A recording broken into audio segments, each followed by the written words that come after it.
Trekking from the Arctic North in Alaska, down the Rocky Mountains and Sierra Nevadas, and finally the desert landscapes of Arizona and New Mexico, the empty interior is a section of the United States named after the fact that it is the lowest population density area in the United States.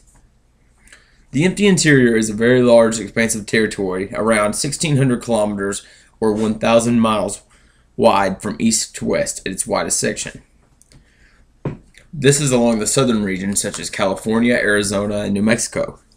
However, in the northern regions, such as British Columbia, Yukon, and Alaska, it comprises of an area only 600 kilometers or 375 miles wide. The empty interior is comprised of various scenic landscapes, including mountains such as the Rocky Mountains, Sierra Nevadas, plateau country, which plateaus between the mountains and the Colorado Plateau, as well as post-glacially produced landforms. These are evidence of glacial advancement in the Pleistocene in the form of Pleistocene lakes that dot the landscape. Another characteristic of the U.S.'s empty interior is its climate. Generally, the empty interior experiences an arid or semi-arid climate with weather patterns that leave the area with little to no precipitation. This becomes more apparent the further south you go into the empty interior, such as the driest location on Earth, Death Valley, California. Similarly, in the southern U.S. sections of the empty interior, it is generally classified as a desert biome with warm, dry climate.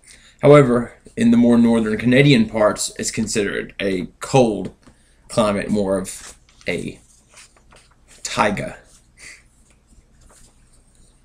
With unique topography, climate, and sparse population, American people have been able to utilize this area's geography by being federally owned lands, as well as diverting water for irrigation.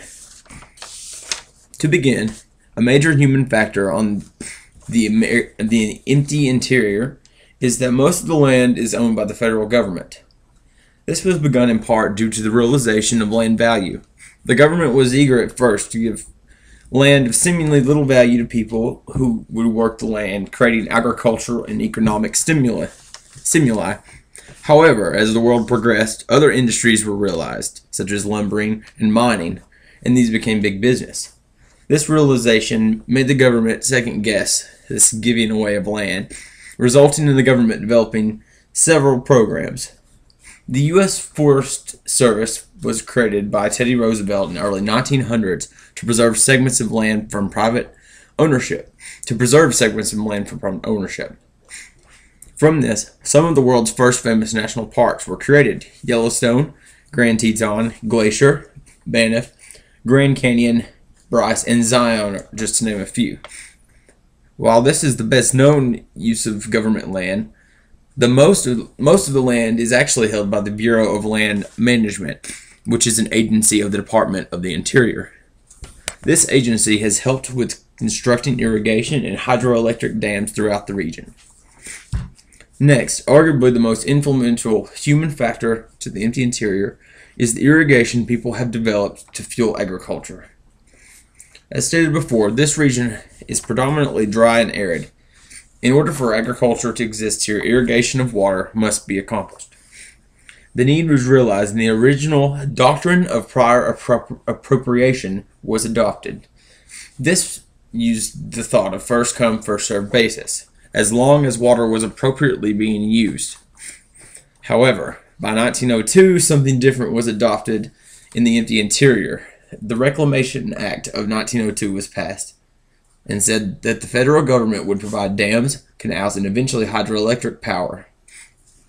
From these government projects, 4 million hectares or 10 million acres claim more than 80% of water from these projects. However, the misuse of water is another important human affecting factor in the empty interior. The Colorado River is a prime example. The Colorado River is an exotic stream, or a stream that loses water as it goes to the mouth. It's a river that is heavily diverted and used for anthropogenic effects, such as urbanization and agriculture. By 1915, almost all of its flow had been allocated downstream to California and Arizona. This left the upper basin states of Wyoming, Colorado, Utah, and New Mexico denied of most of the water that originated in most of their own states in the mountains. The majority of water is from melting of mountain snows that accumulate during the winter months. However, the amount is variable and thus varies in input of water from year to year. Competition between states in their rights to water diverted from the Colorado has been up for grabs. However, for now, California is allowed more than its fair share while it's decreasing its dependence of water in the long run. This is hoped to eventually give a fair amount of water to each of the states involved. This and other irrigation issues have culminated in the proactive development of ways to reduce and save water. For example, by some estimates, the state of Arizona, if utilizing its water responsibly and most effectively, could support 20 million people instead of its 3.5 million, if none of its water was into agriculture.